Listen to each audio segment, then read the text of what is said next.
les chronophiles, je suis actuellement en vacances chez mes parents à Saint-Pé-sur-Nivelle dans le sud-ouest de la France et je trépigne littéralement d'impatience pour vous présenter la X41 de Code 41. Et pour ce faire, je vais réutiliser notamment des images réalisées avec mon frère lors d'un unboxing qui a eu lieu le 1er novembre 2020. Images qui sont restées secrètes jusqu'à présent car nous avons réalisé cet unboxing dans une ambiance un petit peu festive après avoir célébré l'Halloween et mon anniversaire. Et donc, voilà, c'était pas très glorieux, mais nous avons effectué les cuts nécessaires et je vous présenterai tout ça dans un contexte un petit peu plus travaillé, un petit peu plus imagé, afin de rendre hommage à cette très très jolie toquante.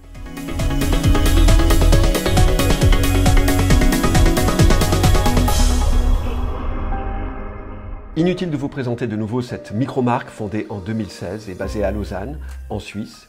Pour cela, je vous renvoie vers ma revue de l'anomalie 1.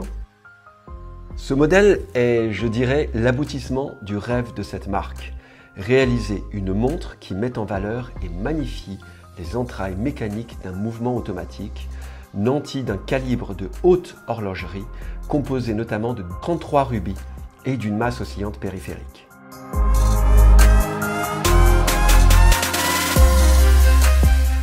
Ce type de montre s'achète en précommande et se fait ensuite désirer très longtemps avant que vous ne la receviez.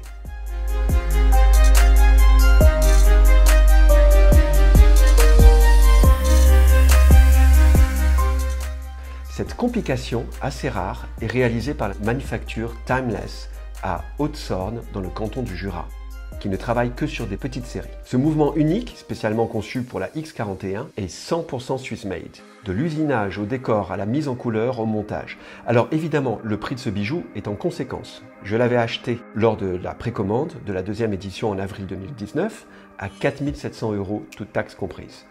En bon amateur d'horlogerie et ayant suivi cette marque depuis ses débuts, je rêvais de cette montre depuis sa première édition. Je l'ai reçue en août 2020 et j'ai attendu fin octobre pour faire l'unboxing que vous allez voir un peu plus tard. Oui, j'ai attendu de fêter mes 49 printemps pour profiter pleinement de ce moment. Ce n'est pas tous les jours qu'on s'offre un bijou à ce prix-là. L'intérêt d'une telle merveille, c'est avant tout le feeling, l'esthétique, le caractère unique du mécanisme périphérique et de la conception de cet ensemble mécanique qu'on ne peut se lasser de regarder sous tous les angles. Rien à voir avec des montres classiques, qu'elles soient de grandes ou de petites marques. On est ici sur une autre planète. Un design pour les amoureux de mécanique aux aspects futuristes, mais fabriqué et assemblé à l'ancienne, à la main. Le boîtier est en titane de grade 2, un métal plus résistant que l'acier, mais surprenamment léger.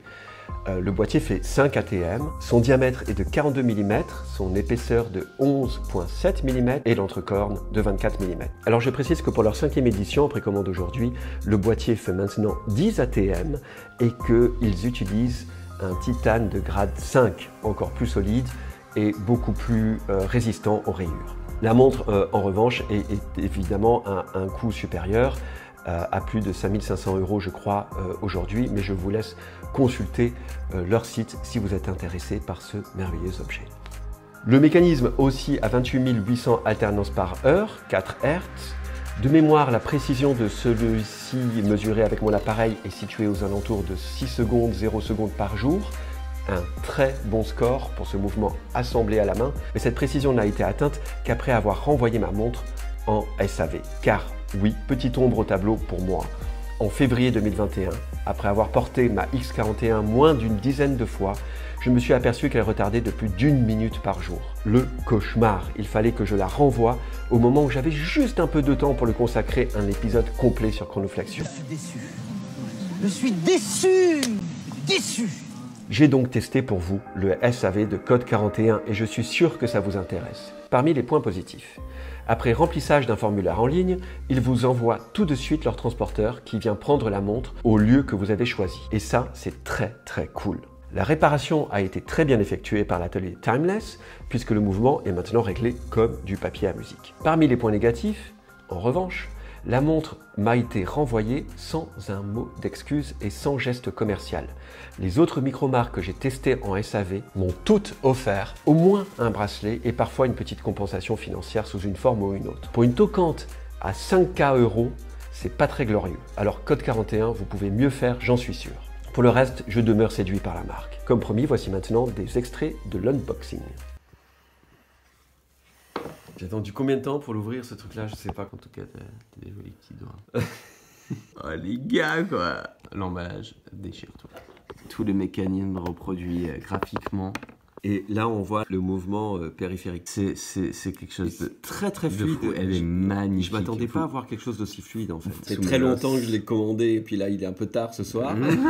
Il est 2h13 du matin. Oh Elle est là magnifique. là, elle est Elle est canon. magnifique. J'ai vu l'interview d'un des gars qui avait manufacturé ce mouvement et qui disait que c'était une montre qui normalement devrait être vendue si elle appartenait à une marque connue dans les alentours de 12 000 euros. C'est une tuerie. C'est une Visuellement, j'ai tuerie. 60 montres. Non, j'en ai pas 60, mais j'en ai combien déjà 50. Ouais, 50. Franchement, je suis bluffé. Cet usinage aussi des aiguilles qui sont en acier, C'est canon. elle est parfaite. Elle est canon. Je vois pas grand chose dépasser comme ça. Bon les amis, c'était une... Très grande première. Merci, merci d'avoir filmé ça à brûle pour point. Est-ce qu'on va le mettre sur chronoflexion? On va voir. On va voir. On fera peut-être des petits cuts. Peut-être bien, peut-être bien.